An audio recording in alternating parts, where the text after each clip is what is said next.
This is the Griffin Realty Group Ask-A-Griffin podcast, episode number 31. As we start our buyer series, we start with representation. And the question on the table is, does the right representative matter? Are you a home seller or a home buyer who has questions about selling or buying residential property, but you can't find an easy way to get the answers to your questions? Well, then, hey, you're definitely in the right place.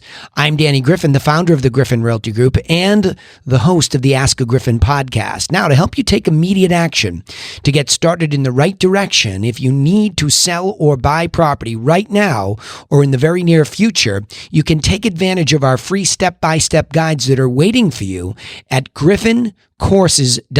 That's GRIFFIN courses.com. Go over there and you get our step-by-step guides, instant access, digital access, and you can download the plan, okay?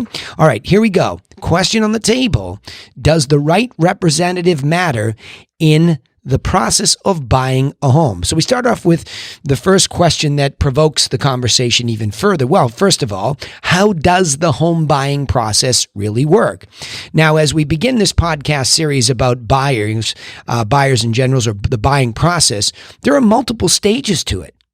See, I think a lot of you out there that go to buy a home, you begin to believe that you are in good stead because of the internet. So that you're able to go and get all this property information and you feel somewhat empowered. You feel smart. You know what you know, and you tell yourself, well, I'm going to go directly. And a lot of you that are super educated, I know you think you're smarter than all the real estate agents out there, and maybe, but maybe not. And here's why. Simply put, you don't do this every day. So there's a whole process to this. And I know that the perception in our world that is so busy, we have to chunk it up or limit what we see in front of us to be able to make decisions. And so when you just think you're going to go it alone and you're not interested in recruiting the right representative, I'm not saying just anybody. It's like anything from attorneys to coaches to teachers, and you want to hire somebody. There is an interview process per se where you're getting the best representation in any industry. And it's extremely important in residential real estate because it is one of the single largest financial transactions you'll ever make in a lifetime. So from the outside in, okay, we know that you see us in a limited capacity. You think it's all about, I'll go direct to the agent who has the listing and I'll be this smart, wise negotiator and I'll get them to save some of their commission if I go direct. And all of a sudden you think you're getting this great deal when the truth is there's a lot of math and statistical information that we have as insiders inside the multiple listing service. And good, competent agents analyze that on a regular basis. I look at it every single month in depth. What is the trend that's happening in a hyper-local way? And then if I get down into a neighborhood or even a street, what's the hyper-local trend that's happening there? So, and again, even if I don't know that particular area or an agent doesn't, we have access to more information than the general buyer who thinks they're seeing everything on the internet. Plus, it's what we do for a living. It's not what you do for a living. So you don't have the time we have to dig in, find out what's really happening. And plus, why are you in such a rush to make such a major financial commitment? I will have to tell you, in my experience, and it's vast and long, both in the brokerage side of the business and the educational side of the businesses, I have two businesses, and I've been an educator for a long time. And I'm telling you, I'm astounded by how much information there is to sift and sort through to make sure that you make the best decision. And of course, nobody has an economic crystal ball. But this business, pricing corrects itself so harshly when things correct in a normal economic cycle, it's mind-bending, and you might be sticking yourself on the buy side with a purchase that you really didn't have that long of a horizon for, or your life changes and you need out. So your purchase is everything. You have to do the best you can given the economic circumstances and just all of the variables in front of you. So understand that it's a process, it's not an event. And some of the information is only some of the information. For example, in this series I'm going to go through, talking about representation, I'm going to hit 4 major beats of it before I even get on to the next part, which is financing. And a lot of you will quip, oh, I just get my cash ready, and you'll just rush. There's no rush. Do this correctly, and you'll be a happy home buyer. The next thing is, okay, well, if you're going to consider representation as the first most important part of the process of buying a home, the next question on the table is, well, who represents whom? Said my English teacher. Well, the idea in agency is, actually, I've been in the business long enough to have seen sub-agency, where most representation came off of the sell side. It used to be such that you would go out, list a property, you'd represent the seller. Then through the multiple listing service, the agent would come in with a buyer, would be a sub-agent of the seller. And the poor buyer really had no clear representation. But over time, obviously from a consumer protection standpoint, it became very clear that that wasn't right. And so buyer representation is a relatively, I say relatively, it's been around for quite a while now, but a relatively new phenomenon to the industry. And I think it's also easier to just get it that the seller needs somebody to list the property, so of course that person represents them. But the buyer is still running freely in the marketplace, running directly to open houses, now communicating directly with listing agents online. And there's nothing wrong with that at all. In fact, it's the greatest part of a free market service that you have that access directly to the information and the people who have it. But when you go to make that decision, understand that agency, and from a legal licensing standpoint, has evolved. So the obvious case would be where a seller's agent or the listing agent is negotiating with the buyer's representative. And there are two agents inside of the transaction. By the way, that's the majority of the transactions that are out there, one agency to another. I've said this many, many times, especially in the listing side. There's a delusion that one company or one brand dominates. It's not the case. I think the last time I checked, it was about 88% of the transactions were one firm to another firm, no matter how big or small. So understand that that's the normal way that the market works, that there's a buyer and a seller's rep.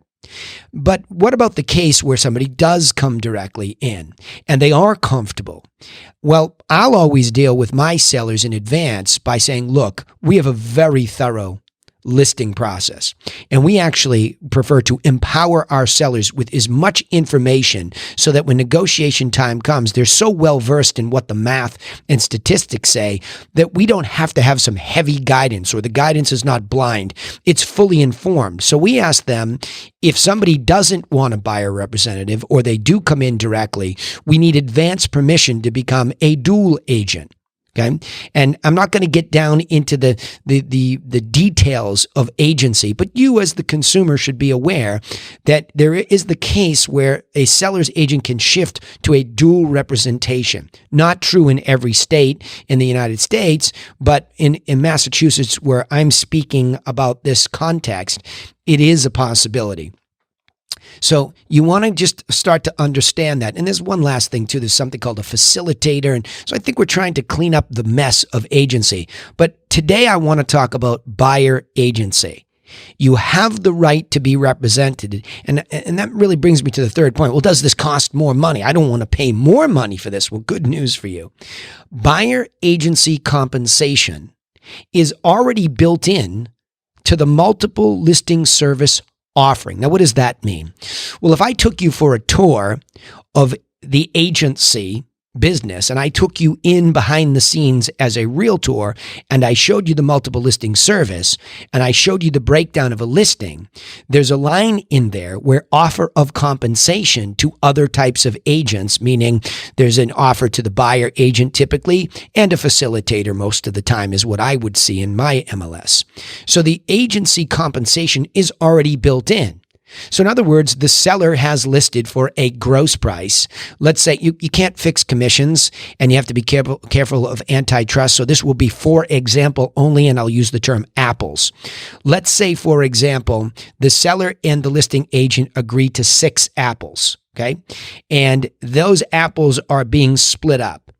Meaning the seller's rep or the listing agent in a dual situation where there's a buyer's agent and a seller's agent will take half of it. They'll take 3 apples and they will offer in advance to any buyer who's a member of the multiple listing service that if the buyer's agent, if they bring their buyer, they will get 3 of those apples. So it never goes beyond 6 apples worth of compensation to the agents.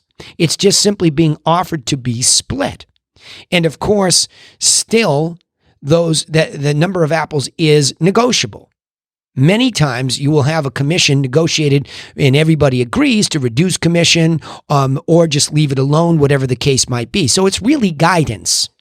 Because again, we have this wonderful antitrust protection that we can't fix commissions, so they're always flexible and they're always negotiable until a final contract agreement is in place, right? So it's typical pretty much most of the time, I would tell you, that people don't mess around with compensation. It just is what it is. Both parties split it, all right?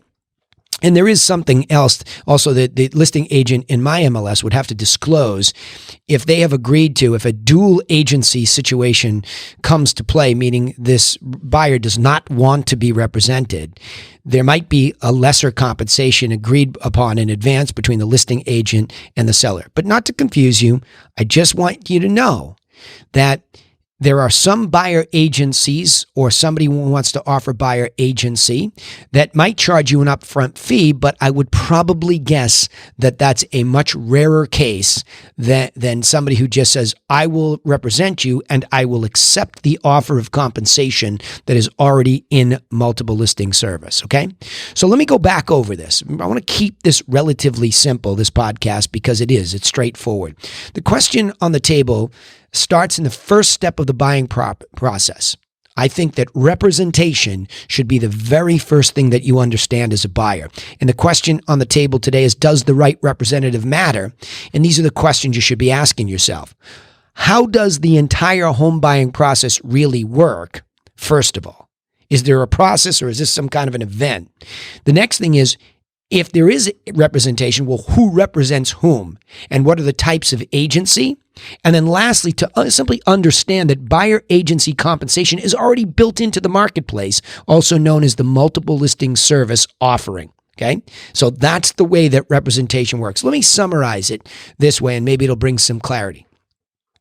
Although many buyers feel empowered to access, or buy the access to property information on the internet, a lot of buyers feel empowered, they still don't know what they don't know about the entirety of the home buying process, the order of things within which things happen correctly so that you can protect your best interest. You don't know what you don't know, so a good representative will help you. Therefore, securing a competent buyer representative is a very smart first step for all of you home buyers out there. All right, now remember, you can take immediate action to get started in the right direction if you need to buy or sell property right now or in the near future by getting our free step-by-step guides that are waiting for you over at griffincourses.com. That's GRIFFIN courses.com. Also, don't forget, you can subscribe to this podcast on iTunes, Spotify, or wherever you listen so that you don't miss out on any insights each time we upload an episode. We also post all of our episodes